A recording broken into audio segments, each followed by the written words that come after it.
आपलं शहर आता स्मार्ट होत आहे। मग तुम्ही कधी स्मार्ट होताय? स्मार्ट न्यूजचे यूट्यूब चॅनल सबस्क्राइब करा, स्मार्ट बना। नोटिफिकेशनसाठी बेल आयकॉनवर क्लिक करा। नमस्कार, मी अंकिता स्मार्ट न्यूज बुलेटिन मध्ये आपलं स्वागत करते। सुरुवातीला एक नजर आजच्या ठळक घडामोडींवर। अखेरच्या दिवशी चुरशीने अर्ज भरणा, शहराला पुन्हा वाहतूक कोंडीचा फटका। तिसऱ्या लाटेच्या भीतीने पुन्हा खळबळ, शाळा भरली, चिंता मिटली। वृक्षतोड रोखण्यासाठी सामाजिक कार्यकर्त्यांचा पुढाकार। तिसऱ्या श्रावण सोमवारी भक्तांची मोठी गर्दी। महापुराचा झटका, हेस्कॉमला बसला फटका। वॉर्डमधून एकीकरणाचे आवाहन, महाराष्ट्र एकीकरणचे आवाहन। भारतीय जनता पक्षाच्या उमेदवारांची यादी जाहीर। खानापूर ताराराणी हायस्कूलमध्ये शाळा प्रारंभोत्सव। आयुष्यात अडचणीचे प्रसंग सांगून येत नाहीत, म्हणूनच अशा प्रसंगात पाठीशी उभं राहणारे नाव म्हणजेच अण्वेकर गोल्ड। गेल्या 15 वर्षापासून सोने आणि चांदीच्या दागिन्यावर सर्वात जास्त सुलभ तारण कर्ज रक्कम देणारे आणि सर्वात कमी व्याजदर आकारणारे। कोणत्याही बँकेत सोन्या चांदीचे गहाण ठेवलेले दागिने सोडवून घेऊन आजच्या मार्केट दराप्रमाणे योग्य किमतीस खरेदी करणारे। दागिना असो वा विश्वास, आम्ही मोल जाणतो। अण्वेकर गोल्ड। अण्वेकर गोल्ड 88438863।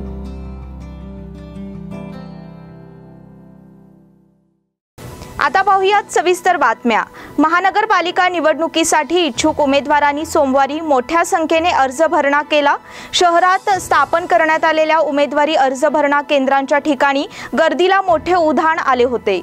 महानगरपालिका मुख्य कार्यालय, कोनवाळ गल्ली येथील गेट हाऊस कार्यालय, गोवावेस येथील बेळगाव वन कार्यालय यासह अन्यत्र बेळगाव वन कार्यालयांमध्ये अर्ज भरून घेण्यात आले आहेत। अर्ज भरण्यासाठी सोमवार दिनांक 23 हा अखेरचा दिवस होता, त्यामुळे उमेदवारांना आपले अर्ज दाखल करण्यासाठी एकच दिवस मिळाला। सोमवारच्या दिवशी विक्रमी अर्ज दाखल होण्याची शक्यता वर्तविण्यात येत होती, त्याचे प्रत्यंतर सोमवारी दिसून आले। उमेदवारी अर्ज दाखल केलेल्या उमेदवारांसमोर आता मतदारांशी संपर्क साधण्याचे आवाहन उभे आहे, त्यामुळे उमेदवारांची धावपळ सुरू झाली आहे। निवडणूक आयोगाने उमेदवारांना अगदी अल्प वेळ दिला आहे। उमेदवारी अर्जासोबत आवश्यक कागदपत्रे जोडण्याची कसरत उमेदवारांना करावी लागली होती, त्यामुळेच त्यांच्या धावपळीला वेग आला आहे। उमेदवारांच्या समर्थकांनी गल्लोगल्ली मतदारांशी संपर्क साधण्याची धडपड देखील सुरू केली आहे। अर्ज माघारीसाठी आता 2 दिवसांची मुदत, त्यानंतर निवडीचे चित्र स्पष्ट होणार आहे। प्रत्येक वार्डामध्ये बैठका घेऊन उमेदवार निश्चितीच्या प्रक्रियेला चांगलाच वेग आला आहे, त्यामुळे आता मनपा निवडणुकीचा धुरळा उडणार आहे। कोरोनाच्या नियमावलीमुळे अनेक निर्बंध लागू करण्यात आले आहेत,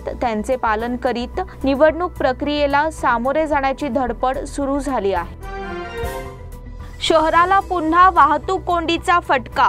2 दिवसांच्या वीकेंड लॉकडाऊनमुळे विश्रांती घेतलेल्या बाजारपेठेने सोमवारी पुन्हा एकदा गर्दीचा कहर अनुभवला। शहराच्या सर्वच रस्त्यांवर रहदारीची मोठी कोंडी झाल्याचे दिसून आले। विशेष म्हणजे रहदारी पोलिसांचे अस्तित्व कुठेही दिसले नाही, त्यामुळे शहरातील सर्व रस्ते वाहनांच्या गर्दीने भरून गेले होते। विशेषतः मध्यवर्ती बाजारपेठ गर्दीमुळे वाहतुकीची कोंडी झाली होती। आठवड्याचा पहिला दिवस असल्यामुळे नागरिकांनी बाजारपेठेत खरेदीसाठी एकच गर्दी केल्यामुळे बेळगावच्या खडेबाजार मार्गावर आज सोमवारी दुपारी वाहतुकीची प्रचंड कोंडी झाली होती। शनिवार आणि रविवार हे 2 दिवस वीकेंड लॉकडाऊन असल्यामुळे बाजारपेठ थंडावली होती। त्यानंतर सोमवारी नागरिकांची खरेदीसाठी प्रचंड गर्दी उसळली होती। संयुक्त महाराष्ट्र चौक दरम्यानच्या रस्त्यावर वाहनांची गर्दीच गर्दी पाहायला मिळत होती। दरम्यान वाहतुकीची कोंडी झाली असताना या ठिकाणी ट्रॅफिक पोलीस कुठेच दिसत नसल्याने वाहनधारकांमधून तीव्र नाराजी व्यक्त झाली।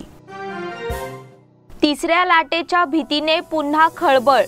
देशाला कोरोनाच्या दुसऱ्या लाटेचा कहर संपतो न संपतो तोच आता तिसऱ्या लाटेचीही भीती सतावू लागली आहे। या तिसऱ्या लाटेत लहान मुलांना अधिक धोका असल्याची माहिती समोर येत असल्याने पालकांच्या काळजीत भर पडली आहे। अशातच आता राष्ट्रीय आपत्ती व्यवस्थापन संस्थेच्या तज्ञांच्या समितीने या तिसऱ्या लाटेसंदर्भात महत्त्वाचा इशारा दिलाय। कोरोनाची तिसरी लाट ऑक्टोबर महिन्यात उच्चांक गाठू शकते असा इशारा या समितीने दिला आहे। या लाटेमध्ये लहान मुलांना अधिक धोका असल्याचंही या समितीकडून सांगण्यात आलं आहे। केंद्रीय गृह मंत्रालयाच्या आदेशानुसार या समितीने आपला अहवाल सादर केला आहे। या अहवालात म्हटलं आहे की ज्या प्रमाणात लहान मुलांना कोरोनाची लागण होऊ शकते त्या प्रमाणात आपल्याकडे आता पुरेशा आरोग्य सुविधा उपलब्ध नाहीत। हा अहवाल पंतप्रधान कार्यालयाकडेही पाठविण्यात आलेला आहे। दिव्यांग असलेल्या लहान मुलांच्या लसीकरणाला प्राधान्य देण्यात यावे अशी सूचनाही या अहवालात केलेली आहे। कितीही खबरदारी घेतली तरीही कोरोनाची तिसरी लाट ही ऑक्टोबर अखेरपर्यंत येण्याची शक्यता आहेच असंही या समितीकडून सांगण्यात आलं आहे। शाळा भरली, चिंता मिटली। कर्नाटक राज्य सरकारच्या आणि बेळगाव जिल्हा सार्वजनिक शिक्षण खाते यांच्या आदेशाप्रमाणे बेळगाव शहरातील माध्यमिक, शालेय आणि पदवीपूर्व महाविद्यालयाच्या 9वी ते 12वी पर्यंतच्या वर्गांना सोमवारी सकाळी प्रारंभ झाला। या शाळा प्रारंभचा उत्सव काही ठिकाणी साजरा करण्यात आला। प्रारंभी प्रतिसाद कमी असला तरी येणाऱ्या काही दिवसात नियमित शाळा सुरू होतील अशी चिन्हे स्पष्ट झाली आहेत। त्यामुळे आता शाळा भरली आणि चिंता मिटली अशी प्रतिक्रिया व्यक्त होत आहे। सोमवारी शाळा भरल्या तरीही कोरोनाच्या महामारीमुळे पालक वर्ग अजून चिंतेत असल्यामुळे शालेय आणि महाविद्यालय व्यवस्थापकांना सोमवारी सकाळी अल्प प्रतिसाद मिळाला। काही विद्यार्थी-विद्यार्थिनींनी मोजक्याच संख्येने शाळेमध्ये आणि महाविद्यालयांमध्ये उपस्थिती दर्शविली। शालेय आणि महाविद्यालयीन व्यवस्थापकाने प्रवेशद्वारावर सॅनिटायझर आणि सोशल डिस्टन्स ठेवण्यासाठी खबरदारी घेतली जात होती। बेळगाव शहराशेजारी असलेल्या अनेक ग्रामीण भागातून विद्यार्थी आणि विद्यार्थिनी सकाळची पहिली बस पकडून बेळगाव शहरात दाखल झाले। काही विद्यार्थी सायकलवरून तर काही विद्यार्थी पालकांसोबत दुचाकीवरून किंवा काही विद्यार्थी ऑटो रिक्षातून शाळेत दाखल होत होते। कोरोनाच्या दुसऱ्या लाटेमुळे ऑफलाईन वर्ग बंद करून ऑनलाईन वर्ग सुरू करण्यात आले होते। संपूर्ण कर्नाटक राज्यात काही पालकांनी मुलांना शाळेमध्ये आणि महाविद्यालयांमध्ये प्रवेश द्यावा आणि त्यांचे वर्ग सुरू करावेत अशी सरकारकडे मागणी केली होती। कोरोनाची आता तिसरी लाट येऊन ठेपली असताना सरकारने दिलेल्या आश्वासनानंतर पालकांची चिंता दूर झाली आहे, पण काही पालक आपल्या पाल्यांना शाळेमध्ये किंवा महाविद्यालयात पाठविण्यास घाबरत आहेत असेही दिसून येत आहे। वृक्षतोड रोखण्यासाठी सामाजिक कार्यकर्त्यांचा पुढाकार।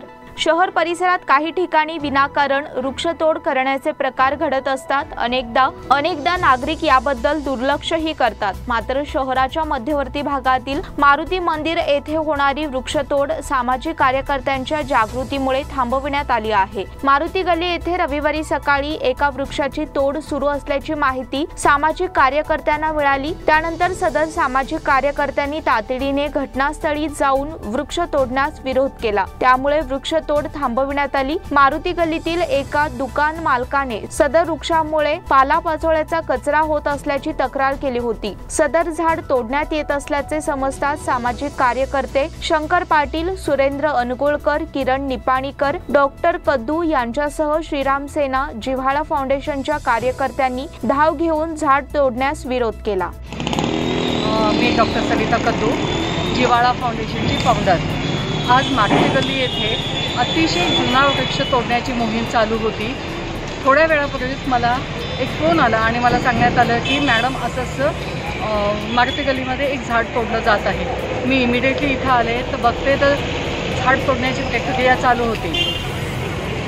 थोड्याशा प्रयत्नानं हे झाड तोडणं आम्ही थांबवलेलं आहे, पण मला प्रशासनाला एक विनंती करावीशी वाटते की त्यांनी ही अशी जुनी झाडं आहेत ती तोडू नये। ही एवढी मोठी झाडं जगवणं किंवा मोठी झाडं तयार व्हायला बरीच वर्ष लागतात आणि झाडांमुळे आपल्या सगळ्यांना माहीत आहे फळ, फूल, सावली आणि ऑक्सिजन ह्या सगळ्या गोष्टी मिळत असतात।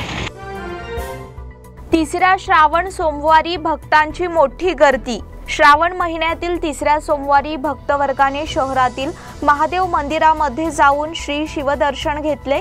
यासाठी भक्तांची मोठी गर्दी झाली होती। शहरात मध्यवर्ती ठिकाणी असलेल्या अनेक महादेव मंदिरांमध्ये पहाटेपासून विविध कार्यक्रमांचे आयोजन करण्यात आले होते। कोरोनाच्या नियमावलीचे पालन करून भक्तांनी तिसरा श्रावण सोमवार साजरा केला। यानिमित्त दक्षिण काशी श्री कपिलेश्वर मंदिरात भक्तांची मोठी गर्दी झाली होती। या ठिकाणी कुणाल वेर्णेकर आणि पूर्वी वेर्णेकर या दोघांनी श्री शंभू महादेवाची विशेष रांगोळी रेखाटली होती। याचेही दर्शन भाविकांनी घेतले। महापुराचा झटका, हेस्कॉमला बसला फटका। दूधगंगा नदीकाठावर महापुराने थैमान घातल्याने नदीकाठावर असलेल्या शेती पाणी पुरवठा करणारे ट्रान्सफॉर्मर, विद्युत खांब, तारा, विद्युत पेट्या महापुराच्या पाण्याने कोसळल्याने हेस्कॉमचे मोठे नुकसान झाले आहे। नदीकाठावरील भागात शेतीला पाणी पुरवठा करणारे पंप सेट असून त्यासाठी ट्रान्सफॉर्मर आणि खांब्यांचे जाळे पसरले आहे। नदीकाठावरील संपूर्ण विद्युत पुरवठा यंत्रणा विझल्याने शेतकऱ्यांचेही मोठे नुकसान झाले आहे। शेतीला पाणी पुरवठा करणारे सर्व पंप सेट बंद अवस्थेत आहेत। कोसळलेले ट्रान्सफॉर्मर, खांब यांची दुरुस्ती करण्यासाठी हेस्कॉमला आता तारेवरची कसरत करावी लागणार आहे। अनेक शेतकऱ्यांनी नदीपासून शेतीला पाणी पुरवठा करण्यासाठी पाणी पुरवठा योजना नेल्या आहेत। या पाणी पुरवठा पंप सेटना व शेतवडीत विद्युत पुरवठा करण्यासाठी उभारण्यात आलेले ट्रान्सफॉर्मर, विद्युत खांब, विद्युत तारा महापुराच्या पाण्याच्या तडाख्यात उन्मळून पडलेले आहेत। त्यामुळे लाखो रुपयांचे नुकसान शेतकऱ्यांबरोबर हेस्कॉमचे झालेले आहे। सध्या उन्मळून पडलेले ट्रान्सफॉर्मर, तार, खांब नदी परिसरात निद्र अवस्थेत असल्याने भयानक वास्तव्य महापुराने निर्माण केल्याचे चित्र नदी काठावर दिसत आहे। वार्डमधून एकीकरणाचे महाराष्ट्र एकीकरणचे आवाहन। उमेदवार निवडण्याचे अधिकार संबंधित प्रभागातील पंच आणि जाणकारांना दिले आहे। त्यामुळे जोपर्यंत पंचांकडून एकाच उमेदवाराचा अर्ज येत नाही तोपर्यंत महाराष्ट्र एकीकरण समितीचा अधिकार उमेदवार म्हणून शिक्कामोर्तब करण्यात येणार नाही। त्यामुळे सोशल मीडियावर समितीचा अधिकृत उमेदवार असा प्रचार करू नये असे आवाहन महाराष्ट्र एकीकरण समितीने केले आहे। महाराष्ट्र एकीकरण समितीने महापालिका निवडणुकीसाठी प्रत्येक प्रभागात एकच उमेदवार असावा यासाठी प्रभागातील पंचांना आवाहन केले आहे। तसेच रंगूबाई भोसले पॅलेस या ठिकाणी मदत कक्ष सुरू केले आहे। त्या ठिकाणी लोकांची वर्दळ वाढली असून शंकांचे निरसन करून घेण्यात येत आहे। भारतीय जनता पक्षाच्या उमेदवारांची यादी जाहीर। महानगरपालिकेच्या निवडणुकीसाठी उमेदवारी यादी जाहीर करण्यात भारतीय जनता पक्षाने मुसंडी मारली आहे। बेळगाव दक्षिण आणि उत्तर अशा 2 विधानसभा मतदारसंघांच्या कार्यक्षेत्रात वार्डांच्या उमेदवारांची यादी भाजपने जाहीर केली आहे। प्रत्येक वार्डनिहाय उमेदवार निश्चित करण्यात आले आहेत। या संदर्भातील घोषणा महापालिका निवडणुकीचे प्रभारी बेळगाव दक्षिणचे आमदार अभय पाटील यांनी पत्रकार परिषदेत केली। या संदर्भात त्यांनी माहिती देताना सांगितले की पक्षनिष्ठ कार्यकर्त्यांना त्यांची कामगिरी पाहून उमेदवारी देण्यात आली आहे। त्याचप्रमाणे बेळगाव महानगरपालिकेवर 45 पेक्षा अधिक उमेदवार निवडून आणून बेळगाव महानगरपालिकेवर भाजपचा झेंडा फडकवण्याचे उद्दिष्ट आहे। त्या दृष्टीने विचार करून ही उमेदवारी निश्चित करण्यात आली आहे असे त्यांनी सांगितले। या पत्रकार परिषदेच्या वेळी खासदार मंगल आंगडी, बेळगाव उत्तरचे आमदार अनिल बेनके, भाजपचे राज्य प्रवक्ते ॲडव्होकेट MB जिर्ली, भाजपा महानगर अध्यक्ष शशिकांत पाटील आणि इतर पदाधिकारी उपस्थित होते। खानापूर ताराराणी हायस्कूलमध्ये शाळा प्रारंभोत्सव। खानापूर शहरातील मराठा मंडळ संस्थेच्या ताराराणी हायस्कूलमध्ये शाळा प्रारंभोत्सव सोमवार दिनांक 23 रोजी करण्यात आला। यावेळी खानापूर तालुक्याचे BO लक्ष्मणराव यकुंडी यांनी शाळेला भेट देऊन विद्यार्थ्यांना शुभेच्छा दिल्या। यावेळी मुख्याध्यापक VB देसाई यांनी स्वागत केले। शाळेत विद्यार्थिनींनी सोशल डिस्टन्सचा नियम पाळत मास्कचा वापर, सॅनिटायझरचा वापर करत शाळेत प्रवेश केला। प्रारंभी शाळा प्रारंभोत्सव निमित्त सजावट करण्यात आली होती। सोमवारी प्रारंभोत्सव निमित्त विद्यार्थिनींना मुख्याध्यापक VB देसाई यांनी मार्गदर्शन केले। प्रास्ताविकांनी स्वागत PL तरळे यांनी केले। कार्यक्रमाचे सूत्रसंचालन LR पाटील यांनी केले। आभार MK पाटील यांनी मानले। या बुलेटिन मधील पुढील बातम्या छोट्याशा विश्रांतीनंतर। Poddar Brothers Jewelers, a perfect blend of traditional and modern jewelry in North Karnataka, Goa and southern Maharashtra, serving since 5 generations.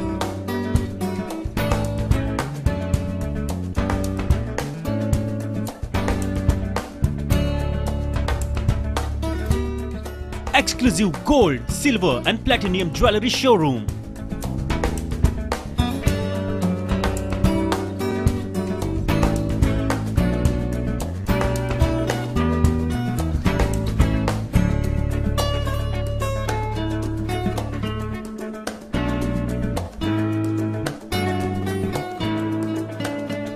Poddar Brothers, Poddar Sons and Grandsons. Khade Bazar, Belgaum. Call is on 0831 24 505550 or 51 or 52 or 53. Visit us at www.potdarjewellers.com. बेलगाम वासियों के पसंद में उतरा उड़ान बार end restaurant. Social distancing का ख्याल रखते हुए हमारा स्टाफ देता है बेहतरीन सर्विस का विश्वास। यहां है पार्टी और फंक्शन के लिए 3 आलीशान हॉल, कारपोरेट डिनर मीटिंग के लिए 3 अलग कक्ष, आईपीएल मैच देखने के लिए 3 बड़े स्क्रीन की विशेष सुविधा। इसके साथ ही साफ सुथरा किचन जहां हमारा वेल क्वालिफाइड स्टाफ देता है क्वालिटी और हाइजीनिक फूड की गारंटी। तो फिर खाने की हो बात तो आना परिवार के साथ।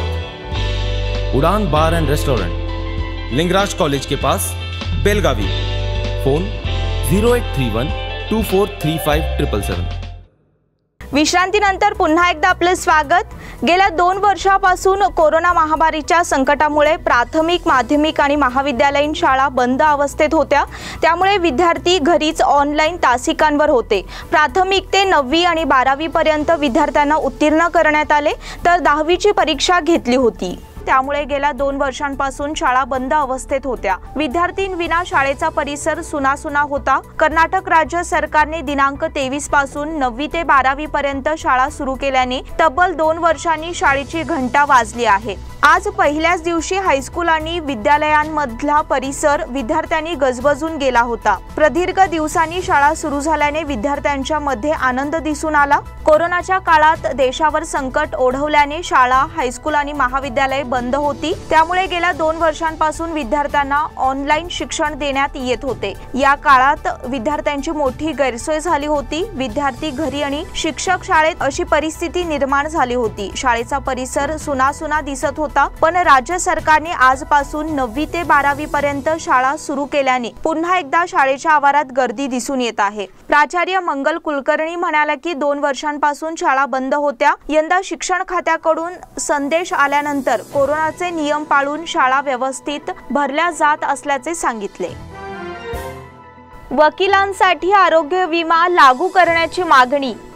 वकिलांसाठी आरोग्य विमा लागू करावा, याचबरोबर स्टेट कन्झ्युमर फोरम विधानसौधमध्ये सुरू करावे या मागणीसाठी बेळगाव बार असोसिएशनच्या वतीने मुख्यमंत्री बसवराज बोम्मई यांना निवेदन देण्यात आले। यावेळी मुख्यमंत्री पहिल्यांदाच बेळगावमध्ये आले असता त्यांचे स्वागतही करण्यात आले। कोरोना काळात वकिलांना आरोग्य विमा नसल्यामुळे मोठी समस्या निर्माण झाली। याचबरोबर इतर शस्त्रक्रिया तसेच आजारांसाठी वकिलांना कोणत्याच सुविधा नाहीत, तेव्हा सरकारने वकिलांसाठी आरोग्य विमा योजना सुरू करावी अशी मागणी निवेदनात करण्यात आली। मुख्यमंत्री बसवराज बोम्मई यांनी निवेदन स्वीकारून निश्चितच याबाबत निर्णय घेऊ असे आश्वासन दिले। यावेळी बार असोसिएशनचे उपाध्यक्ष Gajanan Patil, general secretary RC Patil, joint secretary Shivputra Phatkal, advocate Nitin Gangai उपस्थित होते। पदवी अभ्यासक्रमासाठी कन्नड विषय निवडण्याची सूचना। 1ली ते 10वी प्रमाणेच आता पदवी वर्गासाठी कन्नड सक्ती करण्याचा निर्णय कर्नाटक सरकारने घेतला आहे। राष्ट्रीय शिक्षण धोरण 2020 नुसार पदवी वर्गांसाठी कन्नड विषय सक्तीचा केला जाणार आहे। या शैक्षणिक वर्गापासून हा निर्णय लागू केला जात असून याचा आराखडा सोमवारी जाहीर केला जाईल। 12वीचा निकाल लागल्यानंतर पदवीसाठी प्रवेश सुरू होता। प्रवेशासाठी अर्ज भरताना पर्यायी भाषा म्हणून कन्नड विषय निवडण्याची सूचना पदवी शिक्षण खात्याने दिली आहे। याबाबत परिपत्रक जारी करण्यात आले आहे। पदवी प्रवेशासाठी अर्ज भरताना पर्यायी भाषा म्हणून कन्नड विषय निवडण्याची सूचना पदवी शिक्षण खात्याने दिली आहे। याबाबत परिपत्रक जारी करण्यात आले आहे। 12वी नंतर कोणत्या विभागातील अभ्यासक्रमात प्रवेश घेताना मुख्य विषय वगळून भाषा विषयाची निवड करावी अशी सूचना करण्यात आली आहे। विद्याभारती जिल्हास्तरीय कार्यशाळा उत्साहात। आगामी शैक्षणिक वर्षापासून नवीन शैक्षणिक धोरण राबविण्यास सकारात्मक असून विद्यार्थ्यास पायाभूत साक्षरता, तंत्रज्ञान आत्मसात आणि बौद्धिक विकास तसेच अध्ययनाच्या तत्वावर आधारित अभ्यासक्रम विकसित करण्यात आला आहे। यासाठी शिक्षकांनी तयार राहणे गरजेचे आहे असे प्रतिपादन उमेश कुमार यांनी विद्याभारती कार्यशाळेत काढले। अनगोळ येथील संतमीरा इंग्रजी शाळेच्या सभागृहात विद्याभारती बेळगाव जिल्हास्तरीय कार्यशाळेचे आयोजन करण्यात आले होते। या या कार्यशाळेत विद्याभारती क्षेत्रातील सहसंघटन कार्यदर्शी GR जगदीश, विद्याभारती प्रांतीय संघटन कार्यदर्शी उमेश कुमार, विद्याभारती राज्य अध्यक्ष परमेश्वर हेगडे, सहसचिव सुजाता दप्तरदार, विद्याभारती बेळगाव जिल्हाध्यक्ष राघवेंद्र कुलकर्णी या मान्यवरांच्या हस्ते सरस्वती, ओमकार, भारतमाता फोटो पूजन आणि दीप प्रज्वलन करण्यात आले. RK कुलकर्णी यांनी उपस्थित पाहुण्यांचा परिचय करून दिला, तर सुजाता दप्तरदार आणि चंद्रकांत पाटील यांनी पुष्पगुच्छ देऊन स्वागत केले. यानंतर परमेश्वर हेगडे, GR जगदीश यांनी विद्याभारतीच्या कार्याचा आढावा घेतला, तर उमेश कुमार आणि ॲडव्होकेट चेतन मन्नेरीकर यांनी नवीन राष्ट्रीय शैक्षणिक धोरण याबद्दल माहिती दिली. BK कंगराळी येथे कोरोना योद्ध्यांचा सत्कार. BK कंगराळी येथे गेली 2 वर्षे कोरोना काळात झटत असलेल्या कोरोना योद्ध्यांचा सत्कार मान्यवरांच्या हस्ते गावातील पावशे परिवार आणि हितचिंतक यांच्या वतीने करण्यात आला. कलमेश्वर सोसायटीचे माजी अध्यक्ष विजय पावशे यांच्या अध्यक्षतेखाली झालेल्या कार्यक्रमात सुरुवातीला माजी ग्रामपंचायत सदस्य गजानन पाटील यांनी सर्वांचे स्वागत करून प्रास्ताविकात उद्देश सांगितला. त्यानंतर गेली 2 वर्षे कोरोना काळात स्वतःचा आणि कुटुंबाचा विचार न करता समाजातील कोरोना बाधित तसेच यापासून बचाव करण्यासाठी कार्यरत असलेले डॉक्टर इम्रान अंबी यांचा प्रगतशील शेतकरी आप्पाजी पावशे, डॉक्टर संजय पाटील यांचा ग्रामपंचायत सदस्यांच्या हस्ते, तर डॉक्टर तांबीन यांचा कॉन्ट्रॅक्टर हनुमंत पाटील यांच्या हस्ते, तर डॉक्टर पायल अंबी यांचा सौ वृषाली पावशे आणि सौ अरुणा पावशे यांच्या हस्ते पुष्पगुच्छ, फळ टोपली देऊन सत्कार करण्यात आला. यावेळी प्रमुख अतिथी म्हणून ग्रामपंचायत सदस्य जयराम पाटील, नवनाथ पुजारी, दादासाहेब भुदरगडे, यल्लोजी पाटील, तानाजी पाटील, उमेश पाटील, बाबू दोडमणी, माजी उपाध्यक्ष गजानन बिर्जे उपस्थित होते. आमदार हेब्बाळकरांनी केले पक्ष कार्यकर्त्यांना रक्षाबंधन. रक्षाबंधन म्हणजे बहीण आणि भाऊ यांच्यामधील अतूट नात्याचा बंध. आमदार लक्ष्मी हेब्बाळकर यांनी ग्रामीण विधानसभा मतदारसंघातील शेकडो कार्यकर्त्यांच्या मनगटावर राखी बांधून बंधुत्वाचे नाते अधिक दृढ केले. आमदार हेब्बाळकर यांच्याकडून 3 वर्षापासून रक्षाबंधन सण कार्यकर्त्यांना राखी बांधून साजरा करण्यात येतो, परंतु मागील वर्षी कोरोनामुळे कार्यक्रम साजरा करता आला नाही. परंतु यावर्षी कोरोनाने थोडा दिलासा दिल्यामुळे आमदार हेब्बाळकर यांनी कार्यकर्त्यांना राखी बांधली. सकाळी बंधू चन्नराज हट्टीहोळी यांना राखी बांधल्यानंतर कार्यकर्त्यांना राखी बांधण्यास प्रारंभ केला. दुपारपर्यंत कार्यकर्त्यांची रीघ लागली होती. यावेळी चन्नराज हट्टीहोळी, मृणाल हेब्बाळकर, डॉक्टर हिता हेब्बाळकर यांच्यासह APMC अध्यक्ष युवराज कदम, अडवेश इडगी, बसवराज मॅगोटी आदी उपस्थित होते. यल्लमा मंदिरात राखी पौर्णिमेनिमित्त विशेष पूजा. सौंदत्ती येथील यल्लमा मंदिरात रविवारी राखी पौर्णिमेनिमित्त देवीची विशेष पूजा करण्यात आली. देवीच्या मांडलेल्या पूजेचा लाभ घर बसल्या हजारो भाविकांनी ऑनलाईन स्वरूपात घेतला. राज्यातील सर्व मंदिरे खुली करण्याचे आदेश शासनाने दिले असले तरी कोरोनाचा धोका अद्याप न टळल्याने जिल्हा प्रशासनाने सौंदत्ती मंदिरात भाविकांना प्रवेश बंद ठेवला आहे. त्यामुळे मंदिर आवारात रोजच शुकशुकाट दिसत असून नित्यपूजा केली जात आहे. रविवारी अभिषेक, पूजा करून महाआरती करण्यात आली. यावेळी पुजारी आणि देवस्थान ट्रस्टचे पदाधिकारी उपस्थित होते. पुढील आदेश येईपर्यंत मंदिरात भाविकांना प्रवेश बंदच असणार आहे. मंदिरात भाविक येऊ शकत नसल्याने त्यांना देवीचे दर्शन व्हावे या उद्देशाने ऑनलाईन पूजा प्रसारित करण्यात आल्याचे देवस्थानचे कार्यकारी अधिकारी रवी कोटारगस्ती यांनी सांगितले. नुकसानीमुळे शेतकऱ्यांनी भेंडी फेकली कचऱ्यात. शनिवारी आणि रविवार 2 दिवस वीकेंड लॉकडाऊन असल्याने भाजीपाल्याची उचल झाली नाही. त्यामुळे रविवारी भाजीपाल्याचे दर कमालीचे घसरले. भेंडी होलसेल बाजारपेठेत 5 ते 10 रुपये किलो दर मिळाल्याने शेतकऱ्यांनी भेंडी कचऱ्यात फेकून दिली. हिरवी मिरची, पालक, शेपू, वांगी, टोमॅटो, कोबी, फ्लॉवर, कोथिंबीर, गवार, बीन्स भाज्यांची उचल न झाल्याने निम्म्याने दर उतरले. तरीही फळभाज्या आणि पालेभाज्यांची उचल झाली नाही. मातीमोल किमतीला देण्यापेक्षा कचऱ्यात भाजीपाला फेकण्याला शेतकऱ्यांनी पसंती दिली. त्यामुळे APMC मध्ये ठिकठिकाणी भाजीपाल्याचे ढीग साचले होते. वीकेंड लॉकडाऊन मध्ये APMC बाजारपेठेला दुपारपर्यंत परवानगी असली तरी होलसेल सह किरकोळ विक्रेत्यांनी APMC कडे शनिवार आणि रविवार पाठ फिरविली. त्यामुळे शेतकऱ्यांच्या मालाला हमीभाव मिळाला नाही. त्यामुळे लॉकडाऊनचा फटका शेतकऱ्यांना बसला आहे. उजगाव येथे शाळा कार्यारंभ उत्साहात। आज दिनांक 23 ऑगस्ट रोजी तब्बल 18 महिन्यानंतर शाळेला सुरुवात झाली आहे। 9वी, 10वी, 11वी आणि 12वी विद्यार्थ्यांच्या शाळेला सुरुवात झालेल्या पहिल्याच दिवशी कर्नाटक राज्य शिक्षण मंत्र्यांचा संदेश पोहोचविण्यासाठी भारतीय जनता पार्टी बेळगाव ग्रामीण मंडळच्या वतीने परतुनी या शाळेला या अभियानाच्या अंतर्गत उजगाव मळेकर्णी हायस्कूल तसेच कल्लेहोळ येथील सरकारी हायस्कूल आणि पदवीपूर्व कॉलेज विद्यार्थ्यांचे रक्षाबंधन करून फुलांचा वर्षाव करून आणि त्यांना सॅनिटायझर भेट देऊन स्वागत करण्यात आले। या प्रसंगी मंडळ अध्यक्ष धनंजय जाधव, पवन देसाई, निखिल जाधव, शालू फर्नांडिस, शाळेचा स्टाफ आणि कॉलेजचा स्टाफ आदी उपस्थित होते। सामाजिक कार्यकर्त्यांकडून रक्षाबंधनाचा सोहळा। येथील सुरेंद्र अनगोळकर फाउंडेशन या संस्थेच्या वतीने रक्षाबंधनच्या सणानिमित्त पोलीस स्थानकामध्ये जाऊन रक्षाबंधन साजरे करण्यात आले। प्रत्येक पोलीस स्थानकात फाउंडेशनच्या कार्यकर्त्यांनी पोलिसांना राखी बांधली। जनतेची सेवा करणे, पोलिसांकडून असेच कार्य होत राहावे अशा सदिच्छा व्यक्त करण्यात आल्या। एज्युकेशन फॉर नीडी या संघटनांच्या सदस्यांनी यामध्ये भाग घेतला होता। या उपक्रमासाठी प्रीती बसवराज, श्वेता अस्टेकर, कीर्ती चौकुले, शिवानंदा मलगौडर, वैशाली मुचंडी, गौतम कांबळे यांनी पुढाकार घेतला होता। जागतिक युवा ॲथलेटिक्स स्पर्धेत रुपेरी शैली। भारताच्या शैली सिंगने रविवारी जागतिक युवा ॲथलेटिक्स अजिंक्यपद स्पर्धेच्या अखेरच्या दिवशी रुपेरी पदकाची कमाई केली। 17 वर्षीय शैलीचे पदक 1 सेंटीमीटरच्या फरकाने हुकल्याचे शल्य ती लपवू शकली नाही, परंतु भारताने या स्पर्धेत प्रथमच एकूण 3 पदके जिंकण्याची किमया साधली। शैलीने अंतिम फेरीमधील तिसऱ्या प्रयत्नात 6.59 मीटर अंतरावर उडी मारत आघाडी मिळवली, परंतु स्वीडनच्या मॅजा आश्कागनने चौथ्या प्रयत्नात 6.60 मीटर उडी घेत शैलीला मागे टाकले। मॅजाची हीच उडी सुवर्ण पदकाची दावेदार ठरली। युक्रेनच्या मारिया होरिलिव्हाने कांस्य पदक पटकावले।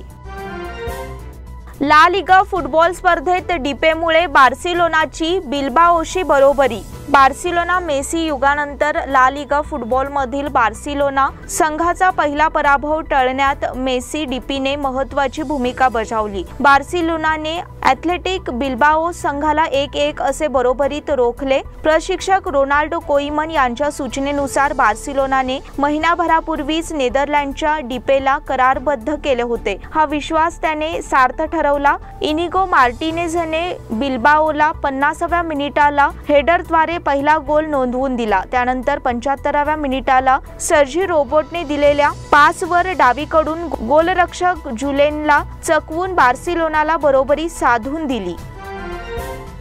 10 सरकारी शाळांना ऑलिम्पिक हॉकी खेळाडूंची नावे। पंजाब सरकारचा मोठा निर्णय।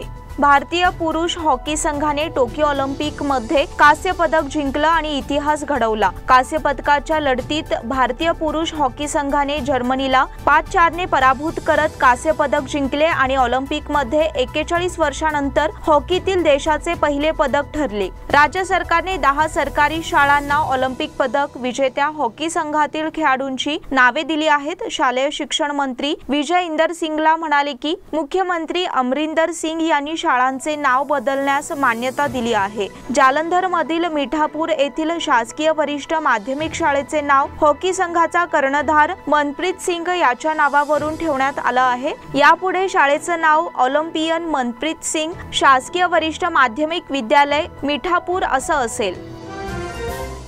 अफगाणिस्तान क्रिकेट बोर्डात सत्ता बदल, तालिबानी बनला अध्यक्ष। अफगाणिस्तानवर तालिबान्यांनी कब्जा केल्यानंतर अफगाणिस्तान क्रिकेट बोर्डात आता मोठा फेरबदल झाला आहे। तालिबान्यांनी अफगाणिस्तान ताब्यात घेतल्यानंतर राष्ट्रपती अशरफ घनी यांनी देश सोडून पलायन केलं आहे। या पार्श्वभूमीवर अफगाणिस्तानात क्रिकेट बोर्डाचे माजी प्रमुख अजीजुल्ला फाजली यांची रविवारी नियुक्ती करण्यात आली आहे। तालिबानची सत्ता आल्यानंतर देशाच्या प्रशासकीय समितीमध्ये ही पहिलीच नवीन नियुक्ती आहे। एसीबीने ट्विट करत याबाबतची माहिती दिली। त्यांनी आपल्या ट्विट मध्ये म्हटलं आहे की एसीबीचे माजी अध्यक्ष अजीजुल्ला फाजली यांची पुन्हा मंडळाचे कार्यवाहक अध्यक्ष म्हणून नियुक्ती करण्यात आली आहे। ते आगामी स्पर्धांसाठी एसीबीचे नेतृत्व करतील तसेच मंडळाच्या कार्यवाहीवरही देखरेख ठेवतील। याचबरोबर स्मार्ट न्यूजचे आजचे बुलेटिन इथेच संपले। धन्यवाद।